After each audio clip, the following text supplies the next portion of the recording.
كلتي وعنا وناكسن داودي الله كان واقرانكا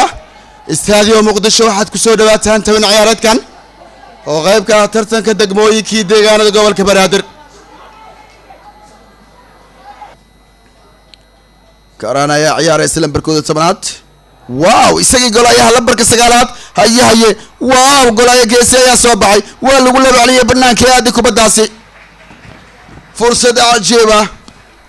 isagii golayaha ayaa listusiyay lambarka 9aad ee degmada Kaaraan Ciraaq lagu magacaabo Cabdirasaaq Cabdulla Ali wala soo toore markan waa kan golayaha yaasiga Ciraaq lambarka 9aad haye waa qasaariyay way fantastic goal unbelievable ma aaminaysid qaabku u tuuray sidoo ugu niijabay ugu dambeyntii sida shabaqa u gashay degmada Shibis ee gobolka Banaadir Farxaan ayaa shabaqa gaaray dad badan ayaa filayay inay kubadda kor ay doonto oo aan aniga kamid ahay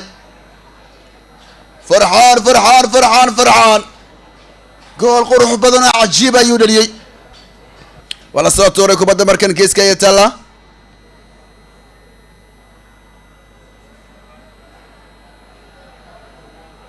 waa kan markan geesay aaday u dagaalamay inkastoo offside ama garab dhaaf calanka uu taagan yahay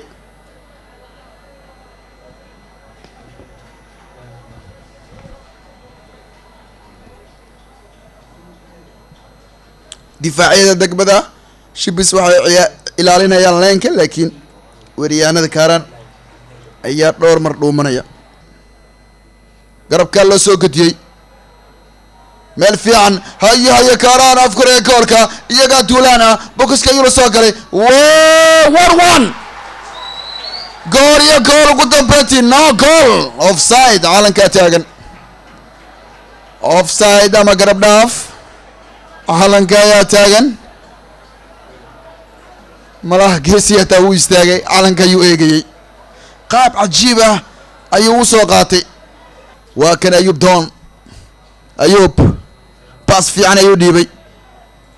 waa kan Abdiraxmaan offside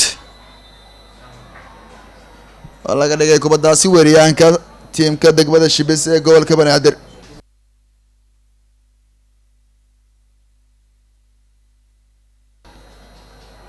waa kan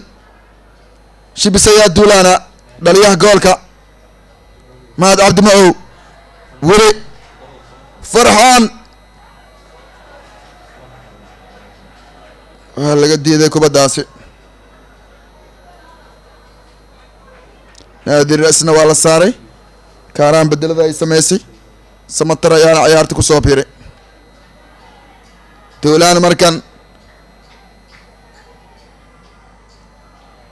geeska ayaa laga soo tuuray kubadda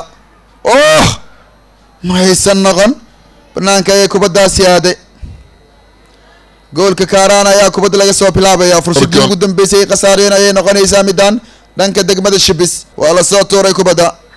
ciyaartiina sida ay ku soo ilaatay gool iyo bar ay ku adkaadeen ciyaartooyda degmada Shibis ee gobolka Banaadir Kaaraan ayaa la kulantay guuldaradii ugu horeysay kulankooda koowaad tartanka degmooyinka iyo deegaanada gobolka Banaadir